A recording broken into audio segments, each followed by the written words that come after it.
자, 이제 서울시장 보궐선거로 한번 가볼까요? 시의회가 지금 민주당이 한 70% 되지 않습니까? 그러니까 110명 시의원 중에서 지금 102명이 더불어민주당 소속 의원들입니다.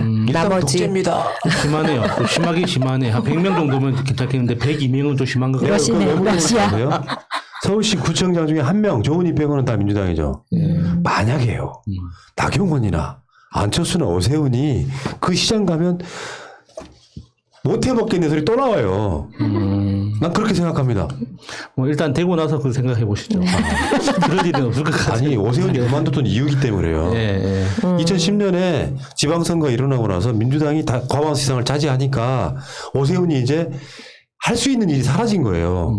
그러다 보니까 짜증이 나기도 하고 거기다가 그때 민주당 시의원들이 그때 강희영 뭐 이런 사람들이 그 무상급식을 들고 나와가지고 그 논란이 됐을 때 민주당이 다수당이 되다 보니까 정말 못해 먹겠냐고 뛰쳐나온 사건이에요.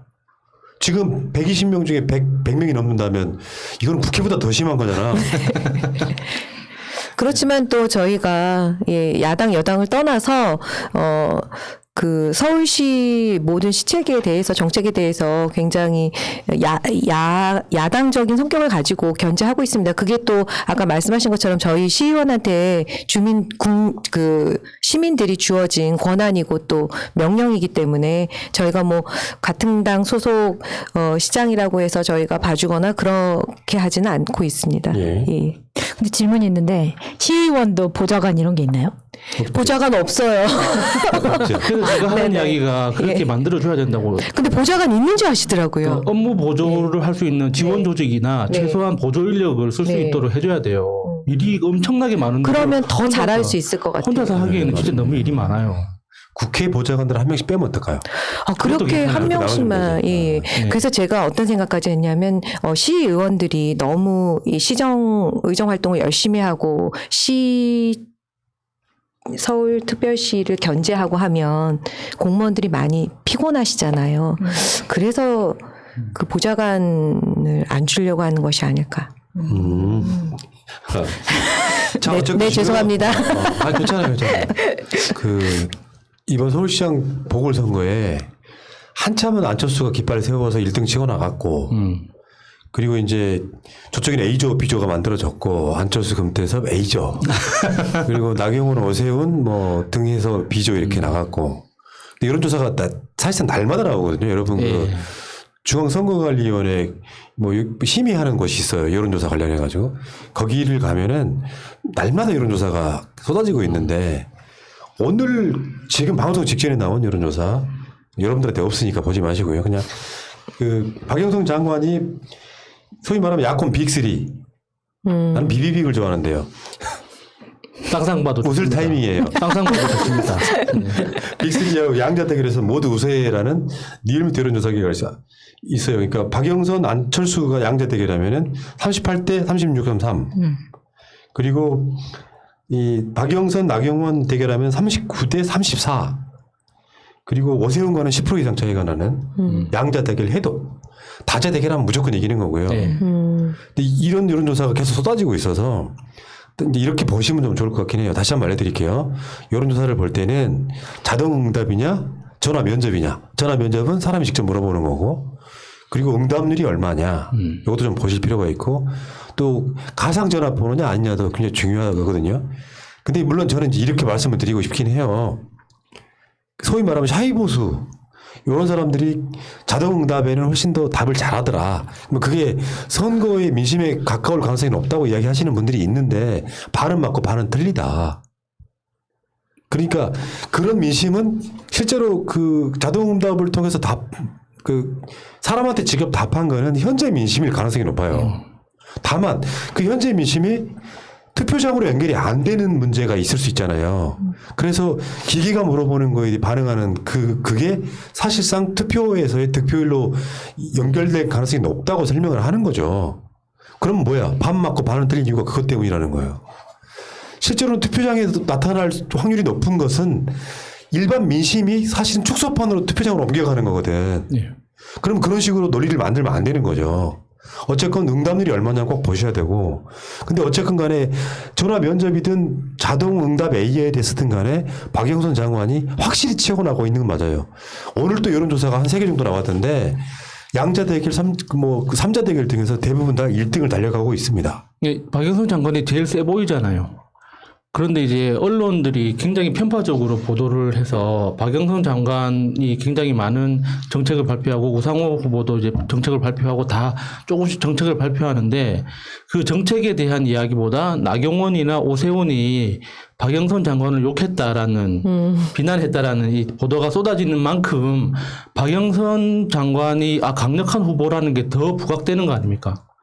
그런데 언론 보도를 보면 실력대로 나오는 것 같다는 생각이 들더라고요.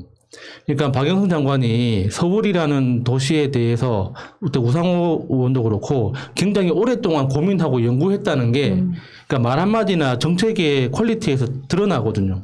근데 오세훈이나 나경원 같은 경우는 정책에 대한 이야기 자체도 없고, 그러니까 이 준비 안 된 정책이라는 게 너무 티나는 것들이 계속 이야기가 드러나니까 이게 일반 시민들이 보기에 그냥 될 사람은 정해졌구나라는 이런 느낌으로 받을 수밖에 없는 거죠. 그게 여론조사로 드러나는 거라고 봅니다. 날마다 똑같은 말해서 죄송하긴 한데 투표장만 나가면 이깁니다. 그렇죠. 내가 찍는 대로 되는 거예요. 난 사실 관심은 부산시장 선거에 있어요. 서울시장 선거는 서울에 계시는 분들 투표장만 나가면 무조건 이기는 게임이에요. 지금 아까 제가 소개해드렸던 것 중에 3자 대결도 있잖아요. 안철수가 변심했을 경우. 아니지 이변이 일어나서 금태섭이 뽑혔을 경우도 있을 수 있겠지만 3자 대결하면 재밌어요. 박영선 37.5, 나경영, 죄송해요. 이게 올라갔어요. 나경원 25.0, 안철수 22.7. 만약 오세훈 나왔을 때 박영선 37.7, 오세훈 18.7, 안철수 26.7 이런 식이거든요. 3자 대결은 무조건 이기는 거고 양자 대결해도 절대 지지 않는다. 그러니까 안철수의 지금 컨벤션 효과는 완전 떨어졌어요. 그러면은 표가 어떻게 움직이냐면 안철수가 처음에 깃발 세웠을 때는 나갈 사람 중에 안철수가 그래도 대선 주자급인데 지지했던 사람들이 일부 국민의힘 후보로 빠지고 안철수의 표가 점점점 빠지고 있는 상황이란 말이죠. 그러니까 안철수의 효용 가치가 상당히 떨어진 상태에서 거의 2년 가까이 중소벤처기업부 장관했던 박영선 장관이 대중적 인지도와 그 말솜씨와 이런 것들을 갖고 나오면서 그 행보를 하니까 지지율이 올라가고 있는 데다가 문제는 저쪽 내에서는요 오죽했으면 그 당 전체 차원에서 서로 비방하지 말자고 서로 약속까지 했어. 되겠냐? 똥개가 똥을 끊지? 그런데 이번 판에서 제일 크게 건진 사람은 금태섭인 것 같아요. 금태섭이 그냥 아무것도 안 하고 안철수하고 그 맞상대하는 급이 됐잖아요. 결과적으로는. 그러니까 안철수가 얼마나 배가 아프겠습니까? 자기는 대선 주자급에서 서울시장급으로 내려왔는데도 내려왔는데. 지금 주목을 끌지도 못하고 있는데 거기다가 금태섭이 달라붙는 바람에 금태섭급으로 떨어진 거 아닙니까? 옛날에 지 가방모자 하던 애랑 지금 승부를 겨뤄야 되는데 얼마나 배가 아프겠어요. 이야기 들어보니까 금태섭과 안철수가 토론을 2번 한답니다. 재밌겠네. 실망입니다. 그만 좀 괴롭히십시오. 아까 우리가 윤석열에 대해서 측은지심을 갖는 것처럼 솔직히 말씀드리면은 안철수, 나경원, 오세훈한테 약간 측은지심 들어요. 그러니까 잘못 키운 것 같아요. 부모님이. 측은지심 들어요. 그러니까 어떻게 키웠길래 아이가 저렇게 정신 못 차리고 저렇게 노년을 맞이하고 있는지. 그러니까 현실인식이라는 게 정말 중요한 거 아닙니까? 내가 믿는 대로 되는 게 아니라 기본적으로 발을 땅에 디딘 상태에서 내 앞발이 나갈 수 있는 곳인지는 알고 디뎌야 될 거 아니에요. 근데 그 능력이 없어 보이니까 좀 불쌍해 보이는 측면도 있고, 그러니까 부모님이 도대체 어떻게 키웠을까? 서울대에 가는 거 아무 소용없구나, 뭐 이런 생각도 들고 복잡합니다, 진짜. 그게 왜 측은지심이 드냐면 사실 이번 서울시장 선거는 어떻게 보면 대선의 축소판 같은 거거든요. 그렇죠. 대선 주자들이 뛴다 이렇게 볼 수는 없지만 이 선거 판세로 지금까지 국민의 취임이 문재인 정부를 어마어마하게 흔들었던 결판이 나는 선거라고 봐요. 더군다나 서울 그러면은 대한민국 사회 여론의 어떤 축소판 같은 곳이기도 한데 그 뭐 검찰이네 뭐네 해가지고 윤석열이 총동원 돼가지고 그렇게 흔들었지만 서울시장 하나 못 가져오더라. 더군다나 박원순 시장님 돌아가신 결국은 뭐가 됐건 간에 유책 사유잖아요. 민주당이 유책 네. 사유로 치러진 선거마저도 못 이기더라 하면 저는 저쪽 세력은 상당 부분 괴멸될 부분이 있다고 봐요. 에이씨, 정치에 관심 끊자. 우리는 안 되나 보다 할 수 있는 굉장히 중요한 선거거든요. 어차피 이길 거니까 이제 서울은 이기는 것이고 이제 부산만 부산 이야기 있다가 예. 아주 중점적으로 좀 해드릴게요. 예. 근데 저는 나경원이 이번에 사실은 처음에는 첫날 오신환이 이제 나경원을 나경영이라고 공격했을 때 첫날은 되게 싫어했단 말이에요. 근데 그 다음날 싹 바꾸더라고요. 그러니까 나경영으로 차라리 내가 복지를 많이 퍼주겠다, 허경영만큼 퍼주겠다라는 이미지가 지금의 뭐 어떤 나베라던가 이것보다는 낫다고 판단을 한 것 같아요. 나경원이 만약에 그 1억 1,700만 원을 주겠다라고 하는 공약을 들고 당선된다면 서울시 의회는 어떻게 하실래요? 아니, 근데 저는 이 기사 내용을 보고도 좀 깜짝 놀란 게 서울시 예산의 100분의 1 정도 쓰는 거라고 이렇게 말씀을 하셨는데 의회가 이거를 통과시킬 수가 없지요. 그러면 이제 또 예. 그 무상급식처럼 투표 붙이면서 시장비를 걸고 에이 더러워서 못해 먹겠다고 나가는 상황이 벌어지지 않을까요? 아니 서울시 예산이 아마 40조, 네. 예, 그 중에서 교육청 예산이 한 10조, 9조에서 10조 정도를 차지하는데, 그렇죠. 근데 어떤 부분을 걷어낼 수 있는 부분이지 이게 100분의 1 정도를 마련하는 것 자체가 이 나경원 후보가 말하는 것처럼 그렇게 쉽지 않습니다. 정말 근데 정말 무책임하게 뭐랄까요 퍼주기식 발언을 하는 것 같아서 서울시 의원으로서 굉장히 불쾌합니다. 그러니까 나는 이 예. 핵심 중에는 그렇게 봐요. 이런 공약 내는 건 나쁘지 않다니까요. 재원은 만들기 나름이라고 생각해. 네. 문제는 그렇게 퍼주기라고 공격했던 것에 사과부터 시작해야 돼요. 내가 서울시장 되려고 공부를 해봤더니 이렇게 할 수밖에 없더라라고 하는 사과를 내놓고 하면 진정성이 있는데 돌변하는 것은 지킬 의지가 없다는 것이고요. 실제로 서울시의회 구성으로 봐도 실현 가능성이 없어요.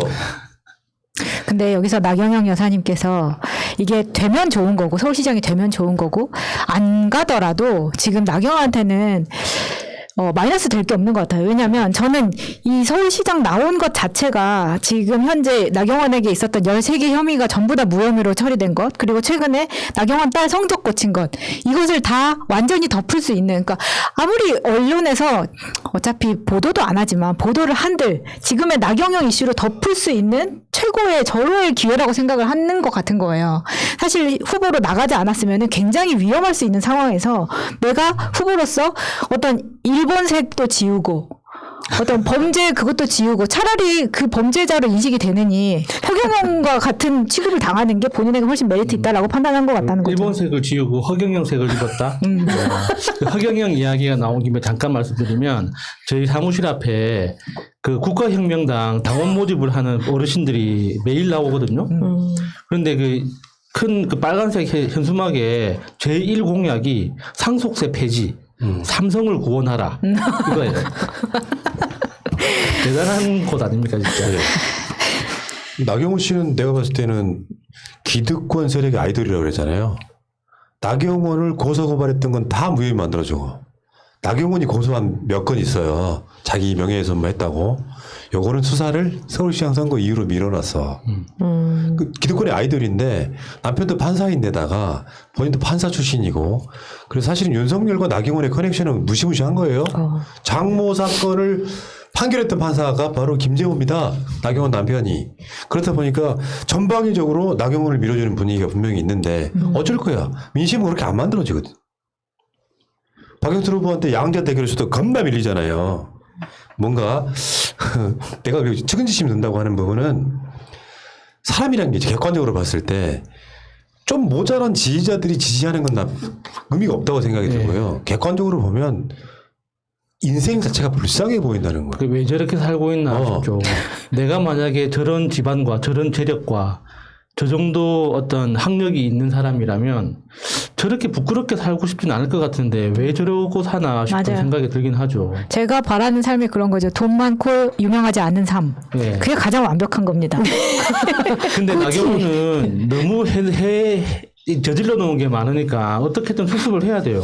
그러니까 자기 혼자 힘들어지는 게 아니라 자기 아이들이 다 맞아요. 다 노출돼 있는 상황이고. 관계돼 있는 거잖아요. 특히나 지금 이렇게 13개 혐의 중에 주요한 것들은 대부분 아들하고 관련되어 있는 것이고 또 아들 하면 또 껍벅 죽는 또 그런 또 옛날 그런 후진 문화가 있지 않습니까? 네. 제가 저번에 그런 이야기를 여러 번 드렸습니다. 후보가 정해지지 않았을 때는 막연한 기대 심리가 지지를 올려요.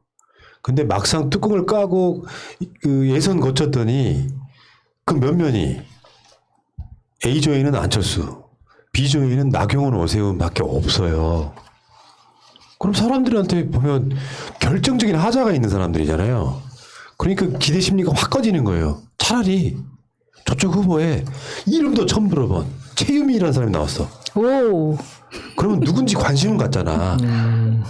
그러니까 이게 자기 인생이 어느 정도 다 노출된 사람들이 그대로 나와가지고 어떤 사람은 나 나경원입니다 하고 그렇게 돌출되는 거나 아이들 밥값 주기 싫어지고 점심 뭐 도시락 뺏는 뭐 이런 사람이 나오는 거나 큰 기대 심리가 없는 거죠.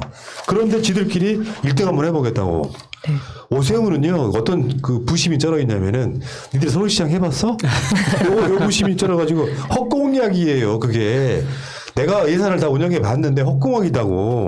인기 영합주의적 현금 지원이고 이런 비판보다는 그 기초 자체가 부실하다는 거니까 나경원은 서울시장을 아예 이해 못하고 있다. 이렇게 이야기하는 거고. 그랬더니 나경원이 있잖아요. 아이들 그 밥값 뺏으신 분. 그렇게 설명을 해서 실제로 그렇게 이야기했 나경원이 10년 전에 아이들 점심값 주는 것을 이유로 해서 본인의 직을 걸었던 사람인데 뭔 소리냐. 서로 디스를 하시는군요. 네. 저는 이런 네거티브 상황이 굉장히 바람직하다고 생각합니다.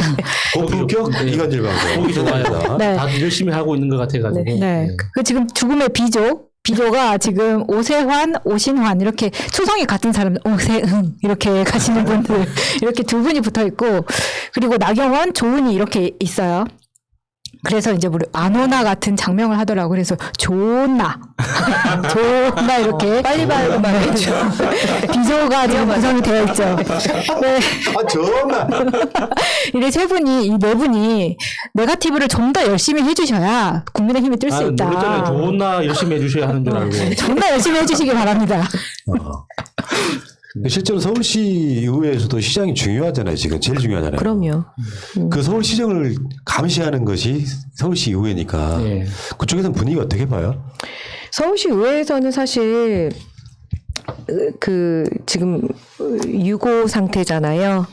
그러다 보니까 아무래도 그 서울시 실국도 그렇고 사실 동력을 잃은 건 사실이에요. 그래서 뭐 기존에 하던 것들 이제 열심히 하고 있지만 새로운 걸 뭔가 이제 의원들이 하려고 하면은 거기에 대해서 이제 좀 소극적이고 선거 이후로 뭔가 하려고 하는 그런 것들이 있기 때문에 앞으로 사실 박원순 시장님이 11년인가요? 그동안 11년 아니고 10년인가? 9년 조금 더 9년 10년 좀 더. 삼선 시의원이시긴 하지만 이제 보궐로 되셨기 네. 때문에 근데 저희가 시의원들이 높이 평가하는 부분은 그거예요. 뭐 청계천을 이제 재건한다든가 복개천으로 그리고 뭐 무슨 DDP 이런 네. 그 토호라 해야 대부분 디자인 플라자. 그렇죠. 그렇게 이렇게 큼직큼직한 거 굵직굵직한 것들을 만들어낸 거는 아니지만 이게 뭐라 해야 될까요?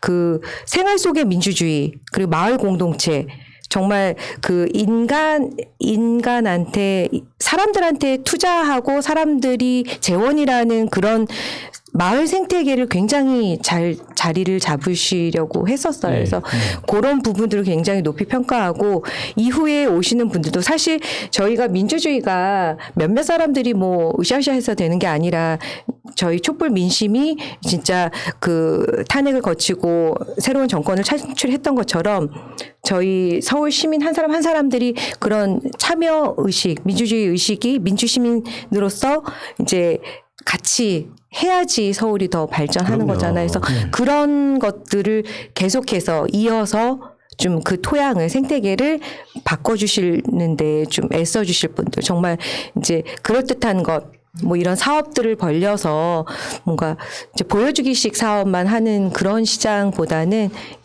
좀 그런 그렇습니다. 시장님이 오셨으면 하는 그런 바람이 있습니다. 제가 그런 이야기를 드리고 싶은 거예요.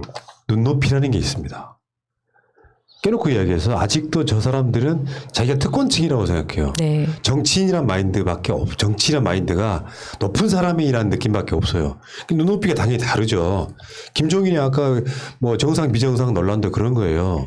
내가 봤을 때 비정상이에요. 그런 사람들이 시장을 하게 되면 시혜성 정책을 해요. 사람들이 그걸 복지라고 착각을 하는데 아니라고. 세력이 달라요. 그래서 시민의 눈높이에서 바라보는 시정이 굉장히 중요한데 저 세력과 이 세력은 분명히 다릅니다. 그건 분명히 기억들 하셔야 되겠고요. 어제 재밌는 충격적인 그림 하나가 나왔었죠. 민주당의 서울시장 후보인 박영선 후보가 내놓은 공약 중에 수직 정원 도시라는 게 있습니다.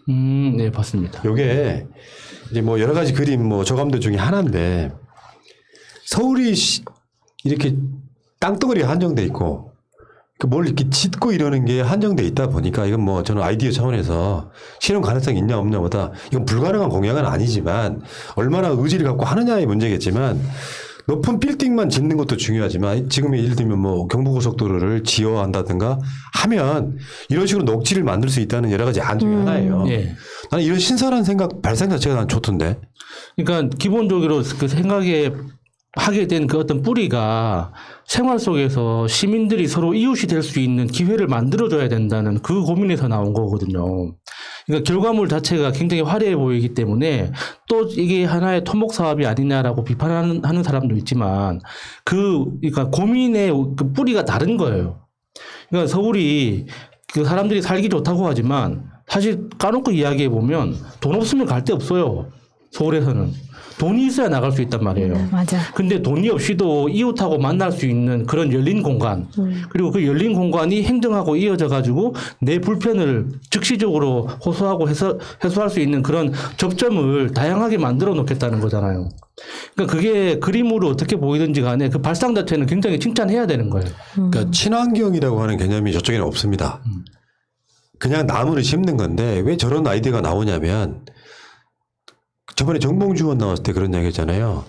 그 나무 심는 거 막 5천만 그루 이상 심겠다라고 하는 게 거기서는 이제 목파라치라 그래가지고 나무 심을 공간만 있으면 그걸 제보를 받아서 무조건 나무를 심겠다는 거예요. 실제로 친환경이라고 하는 개념이 아까 그 김성환 의원도 마찬가지지만 우리 미래 세대한테 좋은 도시 뭔가 살기 좋은 도시로 만들어줘야 되잖아요. 근데 개발만 해. 아파트 고층을 올리는 생각을 하는데 나무를 많이 심는다든지. 그러니까 수직정원이라는 게 수평으로는 가로로는 더 이상 지을 공간이 없으면 올리겠다는 거잖아요. 나 그런 마인드에서 뭐랄까 사고가 굉장히 신선하다 이렇게 느껴지는 거예요. 예.